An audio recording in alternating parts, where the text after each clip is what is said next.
मनोहर अपने माता पिता के साथ एक छोटे से शहर में रहता था। वह एक कंपनी में काम करता था, जिसके पैसे से वह अपना खर्चा और अपने परिवार का खर्चा चलाता था। कुछ वर्ष बाद मनोहर की शादी हो जाती है। उसकी पत्नी का नाम रिया था। रिया एक बहुत ही लालची किस्म की औरत थी। रिया को जब भी पैसे मिलते थे तो वह तरह तरह के कपड़े और गहने खरीद लेती थी। वह जब भी किसी समारोह में जाती थी तो हमेशा नए नए कपड़े और गहने पहनकर जाना चाहती थी।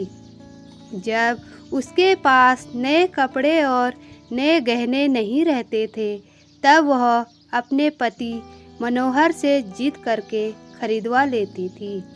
उसकी लालच से उसका पति भी तंग आ गया था। मनोहर रिया को हमेशा समझाया करता था कि हमारी कमाई उतनी नहीं है कि मैं तुमको हर समारोह में जाने के लिए अलग अलग तरह के कपड़े और गहने खरीद कर लाया करूं। मगर रिया उनकी बातों को मानने के लिए तैयार ही नहीं होती थी।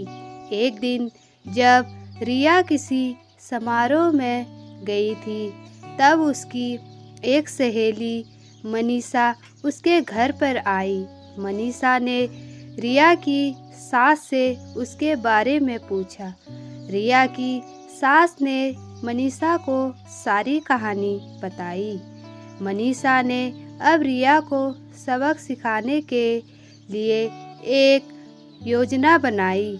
वह रिया के घर से सारा राशन लेकर चली गई और राशन के डिब्बे में अपने गहने और नए कपड़े लाकर भर दिए।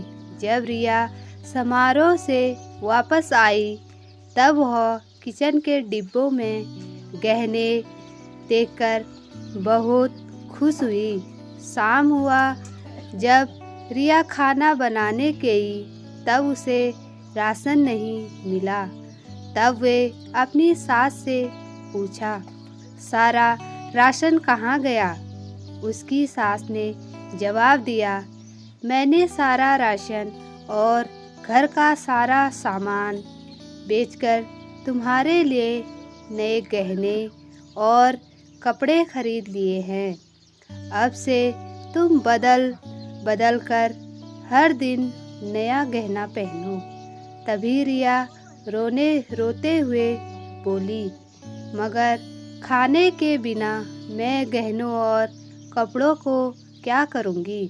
तभी उसकी सहेली मनीषा वहाँ आई और उसने रिया को सब कुछ बताया कि यह सब तुमको सबक सिखाने के लिए किया गया था। अब रिया को समझ में आ गया, जीवन जीने के लिए सबसे ज़्यादा ज़रूरी भोजन होता है, न कि बदल बदल के गहने और कपड़े पहनना। रिया अब अपने पति के कमाई के अनुसार ही सारा काम करती थी और वह खुशी खुशी रहने लगी।